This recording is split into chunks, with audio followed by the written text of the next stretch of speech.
সুপ্রিয় দর্শক, welcome back to my channel. আজকে আমরা আপনাদের জন্য তৈরি করব পাটিসাপটা পিঠা। এই পিঠাটার সাথে আমরা সবাই কম বেশি পরিচিত এবং এটা অনেকভাবেই তৈরি করা যায়। আজকে আমরা কিভাবে এই পিঠাটা বানাচ্ছি সেটাই আপনাদের সাথে শেয়ার করব।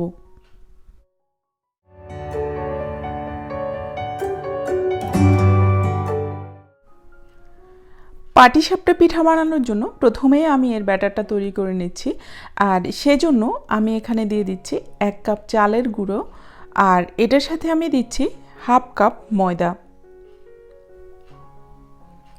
ব্যাটারটা তৈরি করার ক্ষেত্রে আপনারা যদি চান তাহলে এখানে চালের গুঁড়ো আর ময়দার পরিমাণটা সমান নিতে পারেন। শুধু চালের গুঁড়ো দিয়ে বানালে পিঠাটা ভেঙে যাওয়ার একটা সম্ভাবনা থাকে। আর এই চালের গুঁড়ো ময়দার সাথে আমি দিয়ে দিলাম 1 টেবিল চামচ চিনি। আপনারা চাইলে এখানে চিনির বদলে গুঁড়ো দিতে পারেন। এবার আমি শুকনো উপকরণগুলোকে একসাথে একটু মিশিয়ে নিচ্ছি। মেশানোর পর আমি এখানে একটু একটু করে পানি দিয়ে ব্যাটারটা তৈরি করে নিচ্ছি। আর এই ব্যাটারটা খুব বেশি ঘন হবে না, আবার একেবারে পাতলাও হবে না।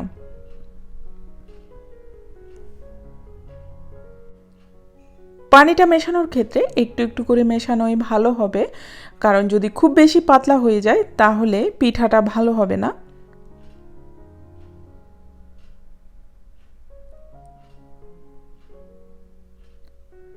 আমাদের ব্যাটারটা তৈরি হয়ে গেছে, আপনারা হয়তো দেখেই বুঝতে পারছেন যে এটা কতটুকু পাতলা হয়েছে। এখন এই ব্যাটারটাকে আমি একটা সাইডে রেখে দেবো 1 ঘন্টার জন্য, আর এর মাঝে আমি পাটিসাপটা পিঠার যে খিসাটা সেটা তৈরি করে নেব। খিসাটা বানানোর আগে আমি এখানে একটা বাটিতে 1 টেবিল চামচ চালের গুঁড়ো নিয়ে নিলাম, আর এটার সাথে সামান্য পানি দিয়ে আমি এটাকে একটু ভিজিয়ে রাখবো। দুধটা যখন জাল দিব এবং দুধটা যখন ঘন হয়ে আসবে তখন আমি এই চালের গুঁড়োটা দিব।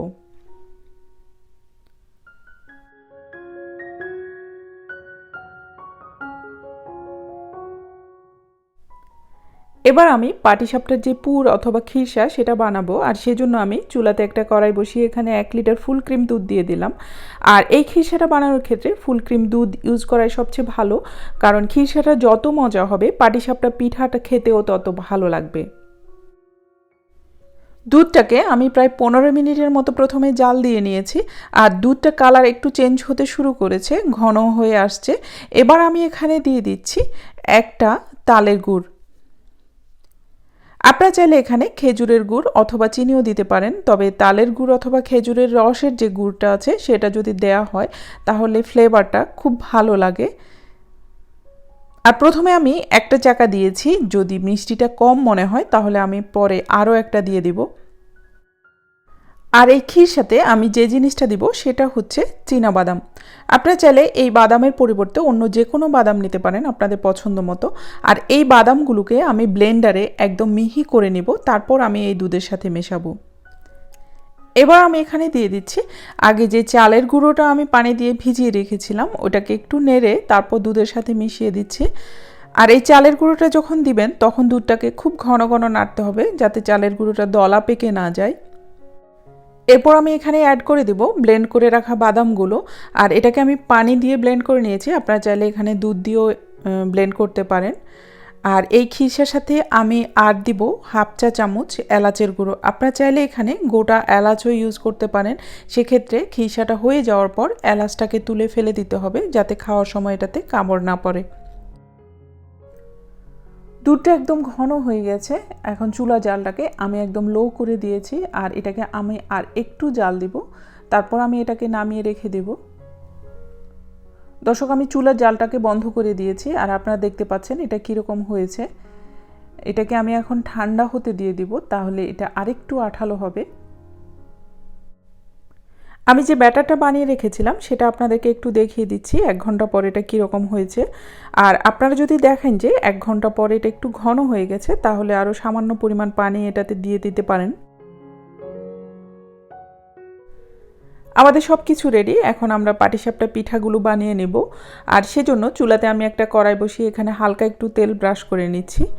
আর এই পিঠা বানানোর ক্ষেত্রে দুটো জিনিস খেয়াল রাখতে হবে, যাতে কড়াইটা কোনোভাবে গরম না থাকে, আর অতিরিক্ত তেল যাতে কড়াইতে না থাকে। এখানে আমি যে তেল ব্রাশ করার পর অতিরিক্ত যে তেলগুলো আছে সেটা আমি এভাবে একটা টিস্যু পেপার দিয়ে মুছে নেব। যদি কড়াইতে এরকম অতিরিক্ত তেল থেকে যায় আর কড়াইটাও খুব বেশি গরম হয়ে যায় তাহলে পাটিসাপটা পিঠার উপরের যে সাইডটা আছে সেটা খুব বেশি মসৃণ হয় না আর পিঠাটা দেখতেও ভালো লাগে না। এবার আমি এখানে যে ব্যাটারটা তৈরি করে রেখেছিলাম সেখান থেকে বড় একটা চামচ দিয়ে 1 চামচ ব্যাটার কড়াইতে দিয়ে দিচ্ছি। আর ব্যাটারটা কড়াইতে দেওয়ার পর হালকা হাতে একটু করে এটাকে ঘুরিয়ে দিতে হবে, খুব বেশি এটাকে ঘোরানোর দরকার নেই। এবার আমি এই যে ব্যাটারটা দিলাম এই ব্যাটারটা একটু কালারটা চেঞ্জ হয়ে যাবে আর ওই কালার চেঞ্জ হওয়া পর্যন্ত আমি অপেক্ষা করব।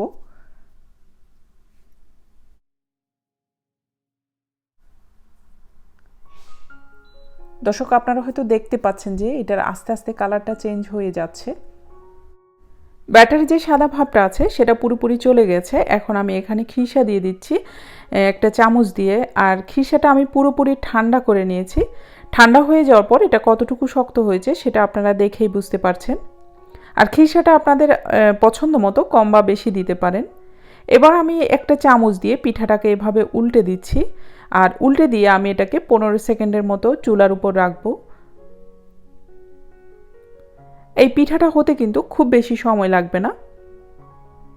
আপনারা হয়তো দেখে বুঝতে পারছেন যে এটার উপরের পার্টটা কতটা মসৃণ হয়েছে। চুলার জালটা কিন্তু আমি একেবারে কমিয়ে রেখেছি।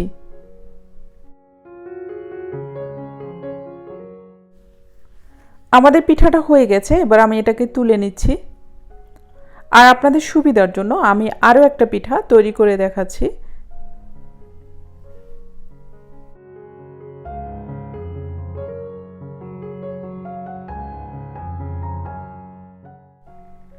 দর্শক আশা করি আমাদের আজকের রেসিপিটি বুঝতে আপনাদের অসুবিধা হবে না। তারপরেও যদি কোনো প্রশ্ন থাকে তাহলে আমাদেরকে কমেন্ট করে জানাতে পারেন, আমরা যথাসম্ভব উত্তর দেওয়ার চেষ্টা করব। আর আপনাদের যদি কোনো রান্নার ভিডিও অথবা ছবি থাকে তাহলে ইজি কুকিং ওয়ার্ল্ড নামে আমাদের একটা ফেসবুক গ্রুপ আছে, সেখানে আপনারা জয়েন করতে পারেন, আর যেটা লিঙ্ক ডেসক্রিপশন বক্সে দেওয়া থাকবে। আর আমাদের রেসিপিগুলো যদি ভালো লাগে তাহলে একটা লাইক দিবেন আর আমাদের চ্যানেলটাতে সাবস্ক্রাইব করে আমাদের পাশেই থাকবেন।